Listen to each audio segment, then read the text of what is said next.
এই ভিডিওর মাধ্যমে আমি দেখানো ট্রাই করব কিভাবে মোবাইল দিয়ে উঠানো ডকুমেন্টকে ফটোশপে এডিট করতে হয়। এখান থেকে আমরা লকটা উঠাই দেব। তারপর এখান থেকে ক্রপ টুলের এখান থেকে পার্সপেক্টিভ যে ক্রপ টুলটা আছে সেটা সিলেক্ট করার পর এখান থেকে ডকুমেন্টের কর্নারে ক্লিক করব। 4 কর্নারে ক্লিক করে আমরা ডকুমেন্টটাকে একটা সাইজের মধ্যে নিয়ে আসব। এখানে ক্লিক করার পর তারপর লাস্ট ক্লিক করার পর এখান থেকে ওকে করে দিলে ডকুমেন্টটা আমাদের ফাইল ফরম্যাটে চলে আসবে। তারপর এখান থেকে এখন যেটা করতে হবে, এখান থেকে আমাদেরকে ইমেজে ক্লিক করতে হবে। তারপর এই মোড ক্লিক করার পর এখান থেকে গ্রে স্কেলে ক্লিক করতে হবে। ক্লিক করার পর ডিসকার্ড এখানে ক্লিক করে দেওয়ার পর পুরো ইমেজটা গ্রে স্কেলে কনভার্ট হয়ে যাবে। তারপর এখান থেকে আবার আমরা ইমেজে যাওয়ার পর অ্যাডজাস্টমেন্ট, তারপর লেভেলে যাব। লেভেলে যাওয়ার পর ডান পাশে যে আইড্রপারটা আছে এখানে ক্লিক করার পর পেজের যে কোনো জায়গায় ক্লিক করে আমরা ইমেজটাকে একটু ব্রাইটনেস বাড়াই নেব। যেখানে ক্লিক করলে একটু টেক্সটগুলো ভালো আসে এরকম একটা জায়গার মধ্যে ক্লিক করার পর তারপর এটা অফ করে দেব। তারপর আবার আমরা ইমেজ থেকে অ্যাডজাস্টমেন্ট, তারপর এখান থেকে আবার লেভেলে ক্লিক করব। করার পর এই যে ডান পাশের যে আইকনটা আছে এটা একটু সরাই দেই, দিয়ে টেক্সটগুলো একটু কালারিং করে নিচ্ছি যেন সুন্দর দেখা যায়, স্পষ্ট আসে। তারপর এখান থেকে একটু কমা বাড়া করে আমরা পেজের ব্রাইটনেস একটু বাড়াই কমাই নেব। এটার পর তারপর কি এখান থেকে ওকে করে দেব।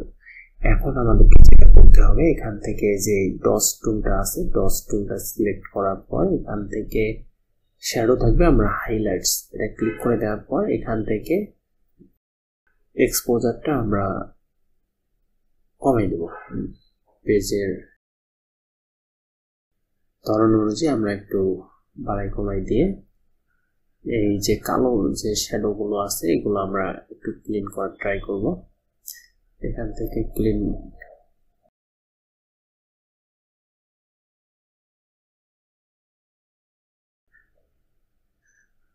উপরে যে কালো অংশগুলো আছে এগুলা আমরা মুছে দেওয়ার ট্রাই করবো। এখান থেকে একটু বাড়াই দেই।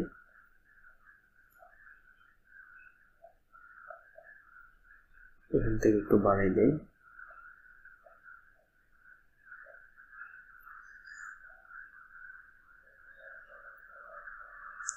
তারপর এখান থেকে একটু কমাই দিয়ে দেখি।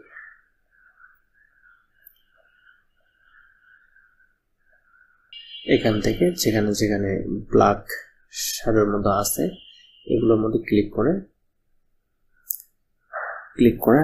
আমরা ক্লিন করে নেব শ্যাডোগুলো।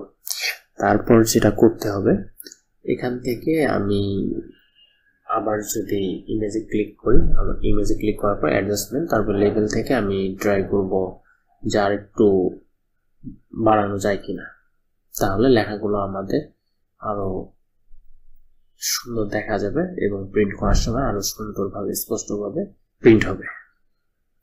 এটা দেওয়ার পর ওকে করে দেবো নিজেদের মতো করে। তারপর এখানে যে প্লাগ অপশন আছে এটা কিভাবে আমরা রিমুভ করতে পারি, তারপর এখান থেকে আমরা যেহেতু এটা সিলেকশন দিলে পুরোটা আসবে না, টেক্সট কেটে যেতে পারে, তার জন্য পেন টুল ইউজ করবো। পেন টুল ইউজ করার পর এখান থেকে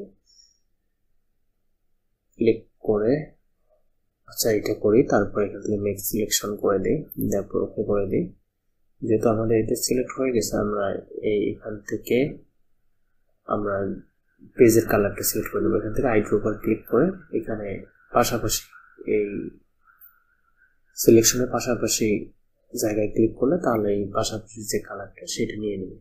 তারপর এখান থেকে আবার এডিটে আসবো। এডিটে আসার পর এখানে ফিড নামে যে অপশনটা আছে সেটা ক্লিক করার পর এখান থেকে যে ফোরগ্রাউন্ড কালারটা আছে এই ফোরগ্রাউন্ড কালারটা সিলেক্ট করলে আমাদের এখানে যে কালারটা আমরা আইড্রপার দিয়ে সিলেক্ট করে নিছি এটা কাজ করবে। এখানের পর ওকে করে দিলে আমাদের এই যে কাটা অংশটা এই পেজের কালারে কনভার্ট হয়ে যাবে।